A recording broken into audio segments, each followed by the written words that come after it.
श्री राधे। सुनिए, डॉक्टर श्याम सुंदर पराशर जी के मुखार बिंदु से यह अमृतमय श्री भगवान नाम की महिमा और इस जीवन का उद्धार माधव की शरण, इस विशेष कथा को सुनकर आप अपने जीवन को उतारिए।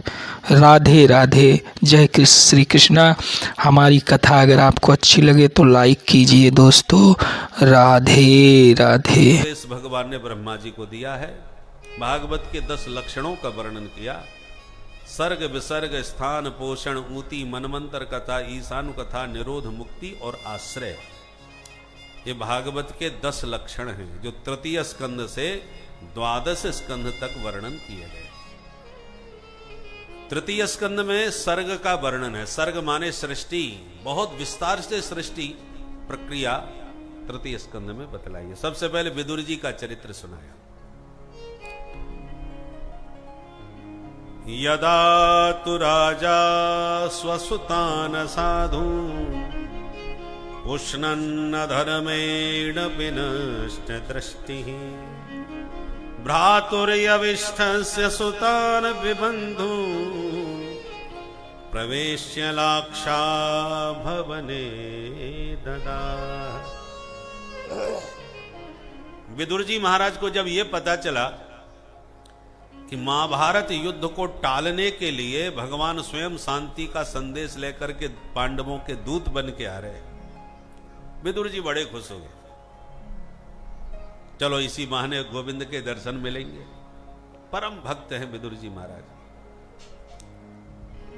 तो विदुर जी ने धृतराष्ट्र को समझाया, सुनो महाराज, द्वारकानाथ स्वयं दूत बन के आपको शांति का संदेश लेकर के आ रहे। मेरी प्रार्थना है आपके चरणों में कि उनकी बात आप मान लीजिए। धृतराष्ट्र ने कहा, विदुर मैं तो मान लूंगा, पर ये बेटा मेरा दुर्योधन माने तब है। विदुर जी ने कहा, सुनो महाराज, राजा आप हैं, आपकी आज्ञा का पालन करना सबका धर्म है। और ये दुर्योधन जो है आपका बेटा, ये साक्षात कलयुग है, कलह का मूर्तिमंत रूप है। इसकी बातों में आओगे तो राष्ट्र बहुत बड़े संकट में पड़ सकता है। महाराज, शास्त्र कहते हैं एक को त्यागने से अनेकों का हित होता हो तो उस एक को त्याग देना चाहिए। हमें अपना शरीर कितना प्यारा है, एक एक अंग प्यारा है, पर किसी एक अंग में घातक रोग हो जाए तो हम डॉक्टर से स्वयं कह करके लिख करके कहते हैं इसको काट दो। अपने प्रिय से प्रिय अंग को कटवा दिया जाता है, यदि वो घातक रोग बन करके पूरे शरीर को गला देगा तो। छिन्द्यात् तदंगम यदुदात्मनोहितम शेषम सुखम जीवत यद विवर्जनात्। एक अंग को काटने से कम शेष शरीर तो सुखी रहेगा। इसलिए मेरी बात मानो, यदि दुर्योधन का परित्याग करना पड़े तो त्याग दीजिए, राष्ट्र धर्म का पालन कीजिए। पर ये तो धृतराष्ट्र था, पुत्र मोह में पागल। जब त्यागने की बात विदुर जी ने कही तो दुर्योधन ने सुन ली तो आग बबूला हो गया।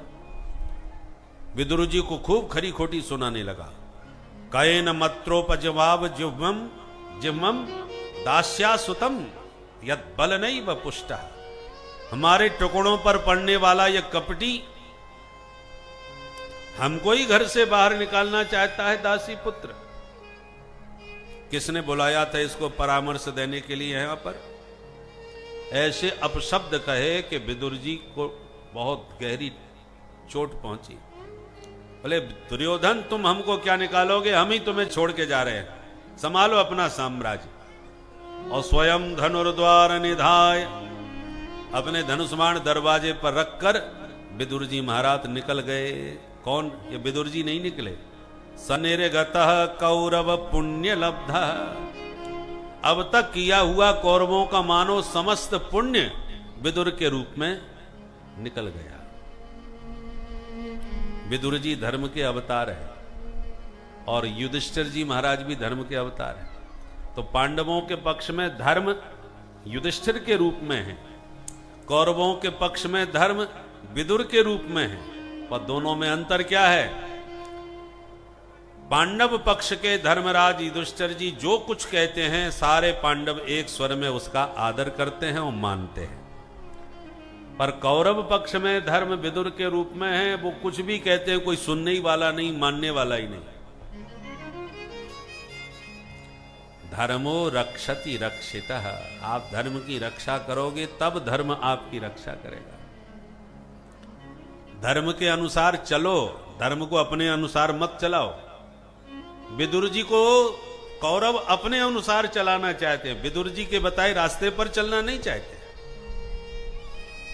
आज भी तथाकथित बहुत से लोग ऐसे हैं जो धर्म को भी अपने ढंग से चलाना चाहते हैं, धर्म के अनुसार चलना नहीं चाहते। और आज विदुर जी का परित्याग भी कर दिया, घर से ही निकाल दिया। धर्म रूपी विदुर जी का परित्याग करते ही कौरव पूरी तरह से धर्म निरपेक्ष हो गए। पांडवों की सेना कमजोर है, कौरवों की सेना अधिक है, और महाबली कौरवों की पार्टी में ज्यादा है, पांडवों के पास कम थे। परंतु पांडव फिर भी विजयी हो गए क्योंकि धर्म उनके साथ खड़ा हुआ है, धर्म उनके साथ, और जहां धर्म है वहीं परमात्मा है। पांडव कमजोर होते हुए भी धर्म उनके पक्ष में था, परमात्मा उनके साथ खड़े थे, इसलिए सेना कम होने पर भी विजयी हो गए। कौरवों के पास धर्मरूप विदुर था पर परित्याग कर दिया, धर्म निरपेक्ष हो गए। तो धर्म निरपेक्ष पार्टी का जो हाल होना चाहिए था वही कौरवों का हुआ, और धर्मानुशासित पांडवों को जो विजयश्री प्राप्त मिलनी चाहिए थी वो मिली। यत्र योगेश्वरः कृष्णः यत्र पार्थो धनुर्धरः तत्र श्री विजयोर्भूति ध्रुवा नीतिर्मतिर्मम। धर्मात्मा व्यक्ति संघर्षशील होता है, उसे संकट का सामना तो करना पड़ता है, परंतु में विजय धर्म की ही होती है। और पांडव विजयी हुए, पर विदुर जी छोड़ छाड़ के निकल गए। घर पे जाके बोले विदुरानी से, देवी जी हमने तो सोचा था द्वारका नाथ आएंगे तो दर्शन करेंगे, परंतु हम तो त्याग पत्र दे के आ गए, अब कौरवों के साथ रहना नहीं। हमने तो धर्म निरपेक्ष पार्टी से त्याग पत्र ही दे दिया, क्योंकि इनका भविष्य अब सुरक्षित नहीं है, इसलिए हमने त्याग दिया। विदुरानी बोली बहुत अच्छा किया आपने, अरे प्रभु के दर्शन ही करने हैं, वो तो हम कहीं भी कर लेंगे, जरूरी थोड़ी है कि वहीं उनके पास जाकर के वहीं दर्शन करें। हमारे द्वारकानाथ जिस मार्ग से निकल के जाएंगे हम वहीं रास्ते में उनसे दर्शन कर लेंगे। बोले हाँ ये देवी तुमने ठीक कहा। विदुर विदुरानी प्रभु से मिलने, उनका दर्शन करने के लिए राजपथ पर जाके खड़े हो गए, ये प्रभु का रथ यहीं से निकलेगा। और इधर धृतराष्ट्र ने दुर्योधन को समझाया, मूर्ख तूने हमारे परम विश्वसनीय विदुर जी का इस प्रकार से अपमान करके भगा दिया। अब जो होना था हो गया, पर एक बात ध्यान रख दुर्योधन, द्वारकानाथ के स्वागत में किसी प्रकार की कमी नहीं पड़नी चाहिए, क्योंकि द्वारकाधीश को यदि तुमने अपने अनुकूल बना लिया तो समझ लो बिना युद्ध किए ही तुमने युद्ध जीत लिया। क्योंकि पांडवों को यदि सबसे बड़ा बल है तो द्वारकाधीश कृष्ण का है। बलराम जी तो तुम्हारे साथ खड़े ही हैं, तुम तो उनके पक्के चेला हो, पर द्वारकाधीश को अपने पक्ष में और मिला लो, सोई पांडव समाप्त हो जाएंगे, निर्बल हो जाएंगे। अच्छा, दुर्योधन को बात समझ में आ गई। तब तो इसने द्वारकाधीश के स्वागत के लिए ऐसे सुंदर सुंदर स्वागत मंडप बनवाए, जगह जगह पर आव भगत स्वागत की व्यवस्था करी। चारों ओर से फूलों की बरसात होती आ रही थी, द्वारकानाथ आ रहे थे। दुर्योधन ने जोरदार स्वागत की तैयारियां की थी, और उसी भीड़ में विदुर विदुरानी भी दूर खड़े थे। भगवान सबका स्वागत स्वीकार करते हुए आगे बढ़ रहे थे।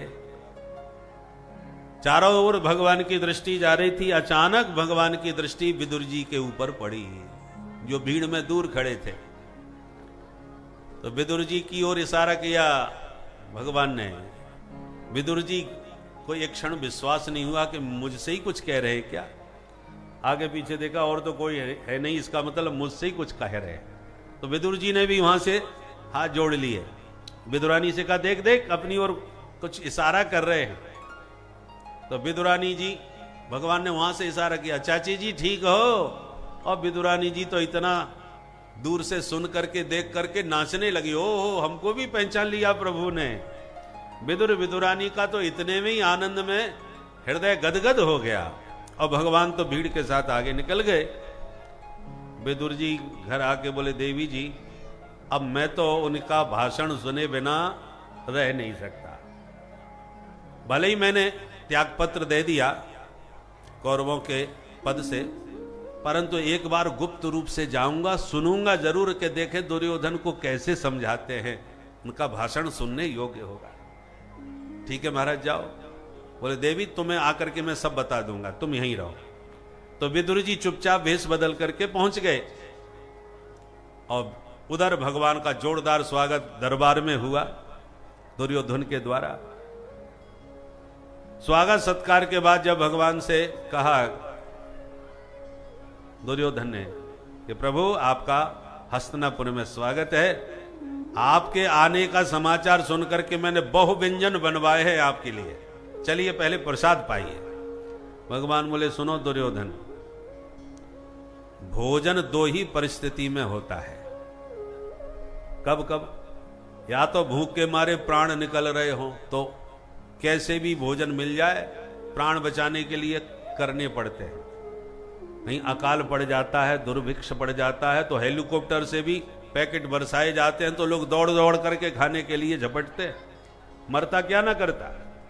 भूखा व्यक्ति को कैसे भी भोजन मिले वो पेट भर के अपना जीवन बचाएगा। और भूख नहीं लग रही है तो फिर खिलाने वाले के हृदय में प्रेम होना चाहिए, तो बिना भूख के भी लोग प्यार से भोजन पा लेते हैं। खिलाने वाले के हृदय में यदि बहुत प्रेम है तो भले ही भूख नहीं है तब भी आपको एक दो फुलके पाने पड़ेंगे और वो प्रेम से पवा भी देगा। परंतु दुर्योधन, मुझे भूख नहीं और तुझे खिलाने के लिए तेरे हृदय में प्रेम नहीं, इसलिए तेरे यहां भोजन का प्रश्न ही नहीं। और फिर करूंगा भी क्यों, मेरा तो निमंत्रण आ चुका है। निमंत्रण किसने कर दिया? बोले, निमंत्रण किया है हमारे विदुर चाचा जी ने, इसलिए हम तो भोजन करने के लिए विदुर जी के घर जाएंगे। अब विदुर जी भी बैठे सुन रहे हैं, वो सिर खुजलाने लगे। अरे हाँ, राम राम तो करी थी इन्होंने उस समय भीड़ में, पर भोजन पानी की तो कोई बात ही नहीं थी। जब सरकार सबके बीच में कह रहे हैं तो इसका मतलब प्रभु अवश्य ही पधारेंगे। फिर क्या था महाराज, विदुर जी वहां से तुरंत निकल के भागे और विदुरानी को खबर की है, देवी जी सरकार अपने यहां भोजन करने आएंगे, ऐसा उन्होंने कहा है। अब तो विदुर विदुरानी के आनंद का ठिकाना नहीं रहा और भगवान वहां से चल दिए। बोल भक्त वत्सल भगवान की जय।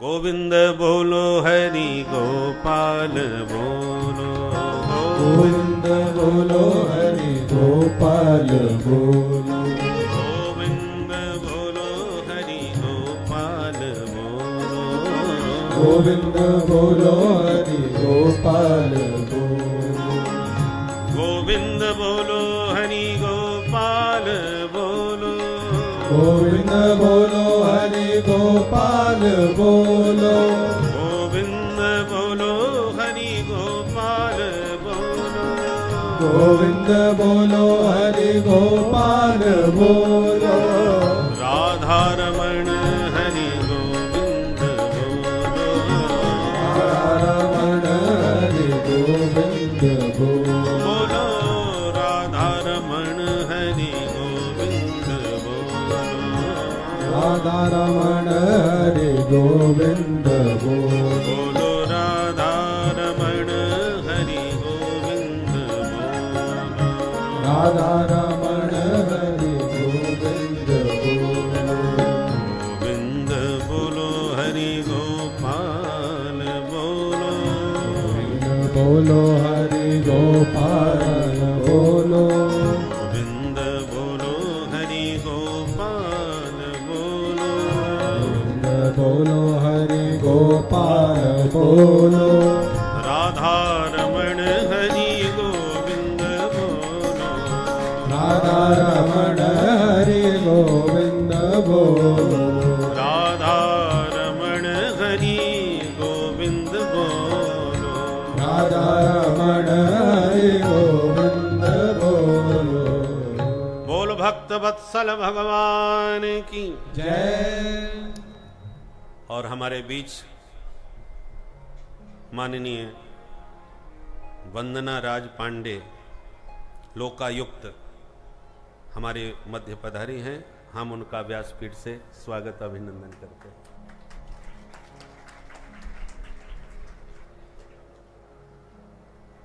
तो विदुर जी के घर में जब द्वारकाधीश पधारे, विदुर जी ने कहा देवी घर की हालत तो बहुत विचित्र हो रही है, न जाने कुछ उनके स्वागत के लिए भोजन पानी की कुछ व्यवस्था होगी कि नहीं। मैं बाजार से कुछ लेके आता हूं, न जाने वो किस वक्त आ जाए कोई पता नहीं। तो विदुर जी तो कुछ सामान लाने के लिए निकल गए। अब विदुरानी तो ये बात सुन के ही पागल हो गई कि मेरे घर में द्वारकाधीश आ रहे हैं। जो भगवान द्वारकानाथ के दर्शन के लिए दुनिया पागल होती है वो मेरे घर में आ रहे हैं। अब विदुरानी जी को कुछ समझ में ना आवे हम क्या करें।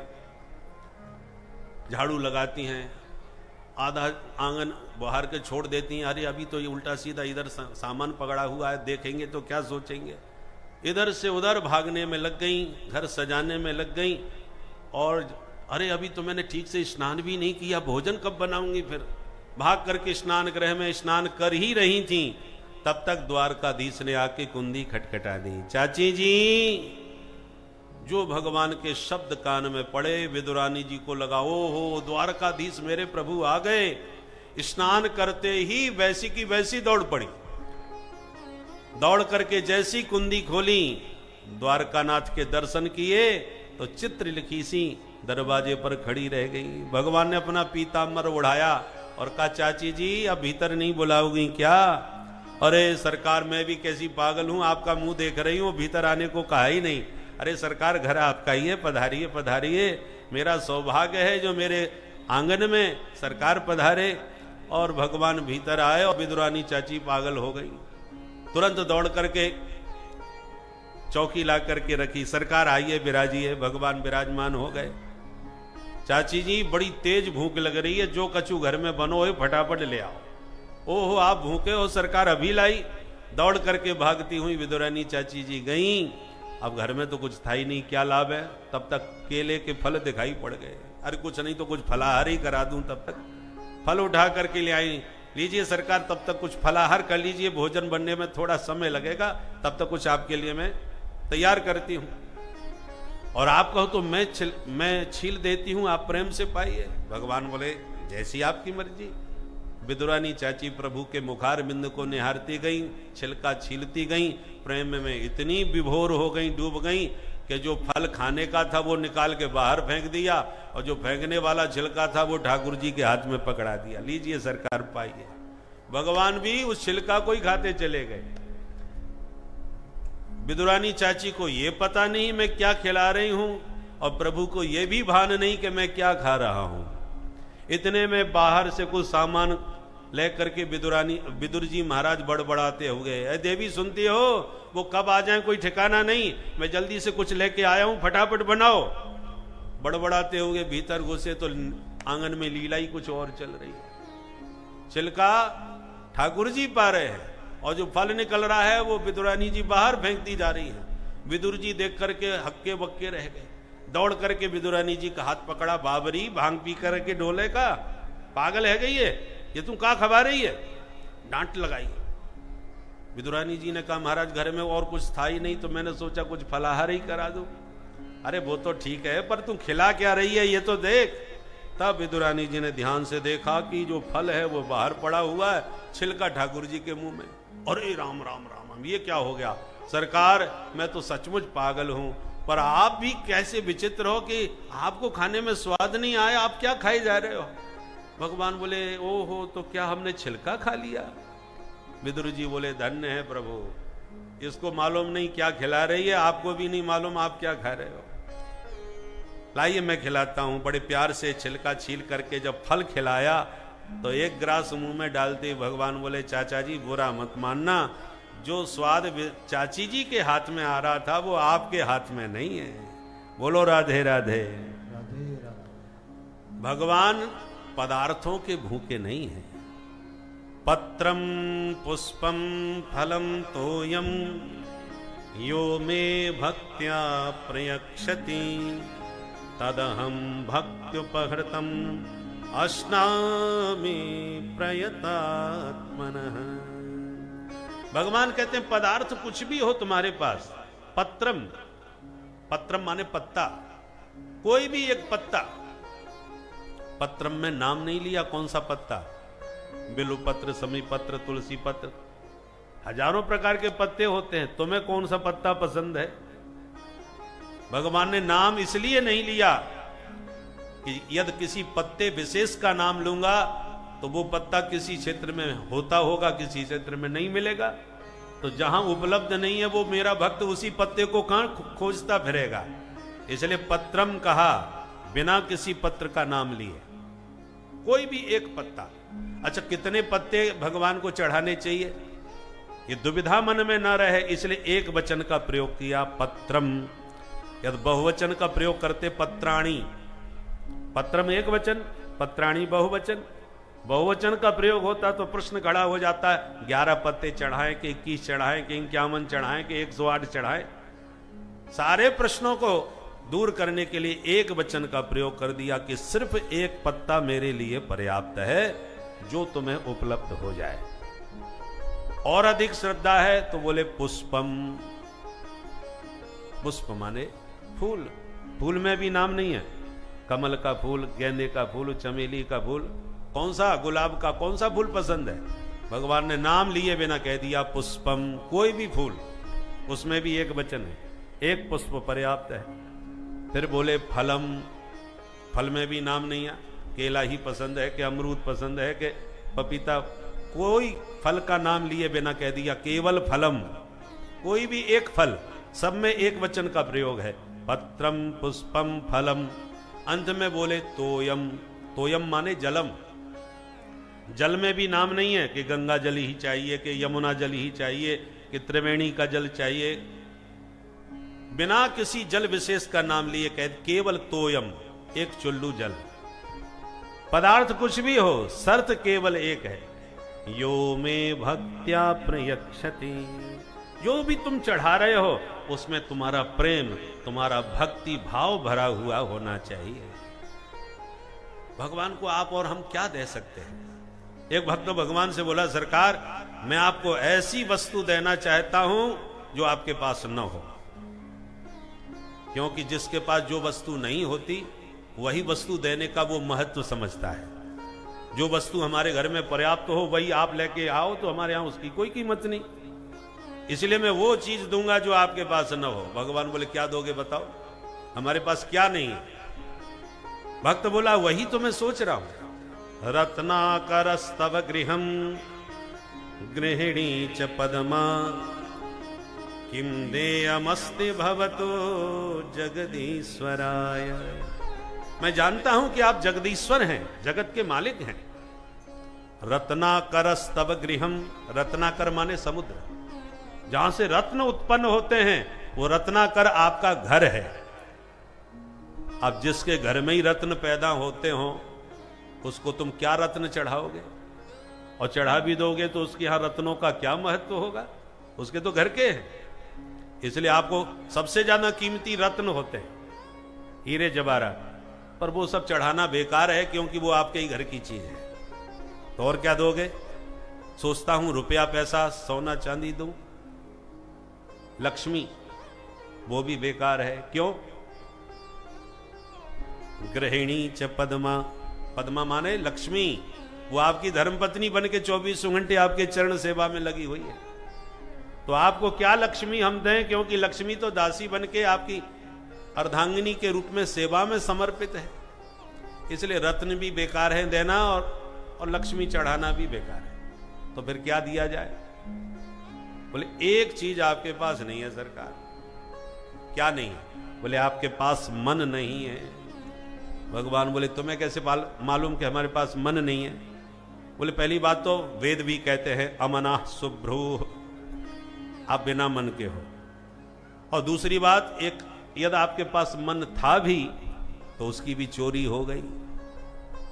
कैसे पता चला? किसने चुरा लिया हमारा मन?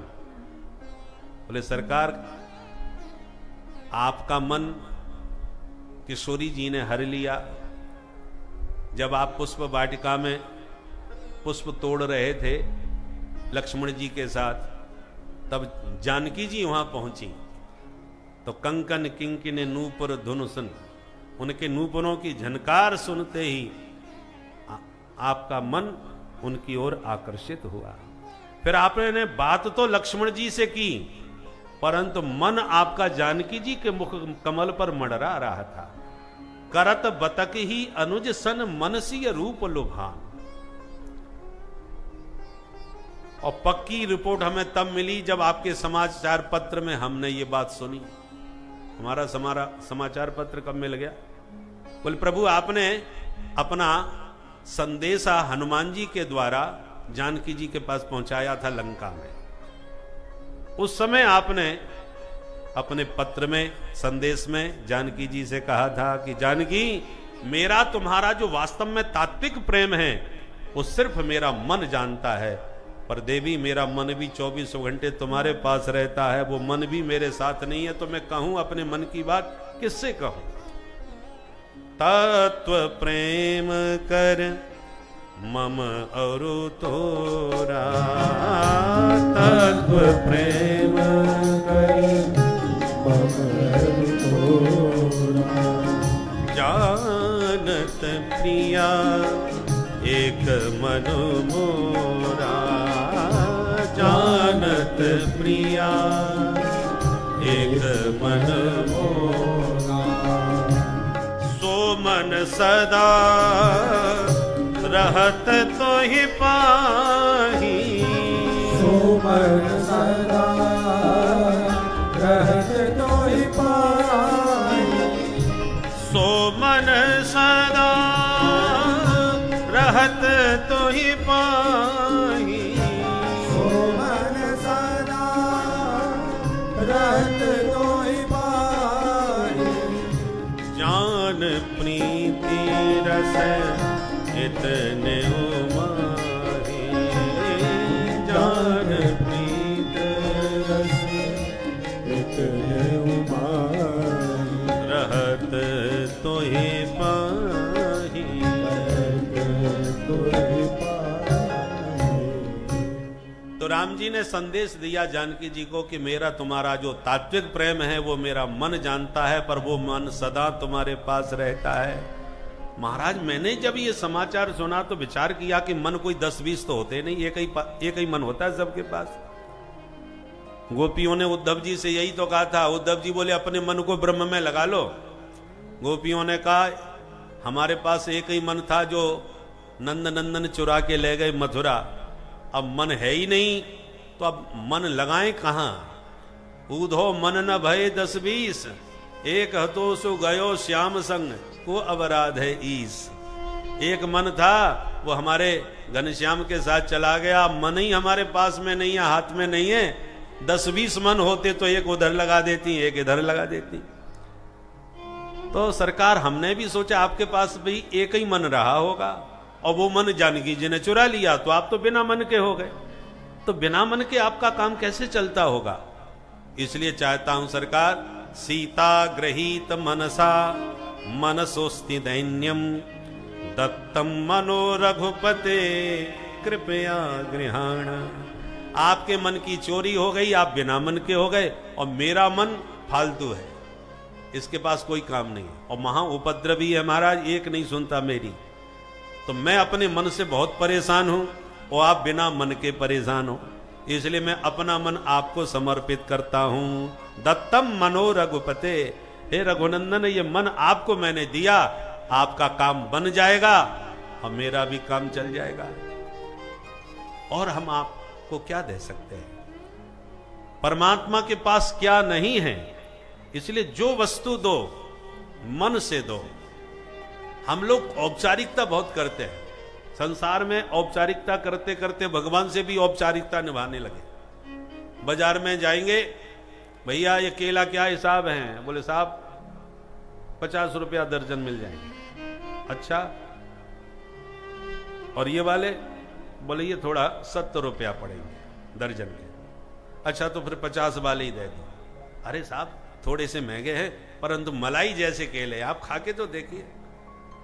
जवाब मिलता है खाना थोड़ी है तो क्यों खरीद रहे हो? बोले पंडित जी ने पूजा के लिए थोड़े मांगे हैं, ठाकुर जी को चढ़ाने के लिए पूजा में जरूरत पड़ रही है इसलिए। तो ठाकुर जी को चढ़ाने के लिए आपको 20 रुपया भी महंगे लगने लगे, और या जमाई साहब के खातिरदारी के लिए या तो मांगने खरीदने हो, भैया जो स्पेशल हो वो निकालना। जमाई साहब पहली बार आए, खातिरदारी में कोई कसर न छूटे। तो आप अपने प्रियजनों को बढ़िया से बढ़िया वस्तु खिलाना चाहते हो और ठाकुर जी के साथ केवल औपचारिकता निभाते हो, क्योंकि मन में धारणा पहले ही बना रखी है ठाकुर जी को थोड़ी खाना है, वो तो थोड़ा चढ़ाना होता है। जब आप पहले ही मान बैठे हो कि खाना नहीं है तो ठाकुर जी कोई भूखे थोड़ी बैठे हैं जो तुम्हारे खिलाने से ही खाएंगे। जब तक तुम्हारे हृदय में भाव शुद्ध नहीं होगा, विशुद्ध प्रेम नहीं होगा, तब तक भगवान कोई भूखे नहीं है, उनके पास किसी बात की कमी नहीं है। देखो, जीव होता है प्रतिबिंब, भगवान है उसके बिंब। बिंब और प्रतिबिंब, जो वस्तु बिंब को प्राप्त होती है वो प्रतिबिंब को स्वतः प्राप्त हो जाती है, देनी नहीं पड़ती। जैसे शीशे में आपने अपना मुंह देखा तो शीशे में आपको अपना प्रतिबिंब दिखाई पड़ता है कि नहीं? बिंब आप हैं, प्रतिबिंब आपका शीशा में है। अब आपने चेहरे में देख करके कहा रे बिना तिलक के माथा सूना अच्छा नहीं लग रहा, चेहरे में वो चमक नहीं आ रही, तो अब आप अपने प्रतिबिंब को तिलक लगाना चाहो तो कैसे लगाओगे? लगा ही नहीं सकते। आप अपने माथे पर तिलक लगा लो, प्रतिबिंब को अपने आप लग जाएगा, क्योंकि बिंब में जो वस्तु प्राप्त होगी वो प्रतिबिंब को अपने आप प्राप्त हो जाती है भाई। तो प्रतिबिंब को यदि दोगे तो बिंब को नहीं मिलेगा, पर बिंब को मिलेगा, वो प्रतिबिंब को स्वतः प्राप्त होगा। उसी प्रकार परमात्मा है बिंब, जीवात्मा है हम सब उनके प्रतिबिंब।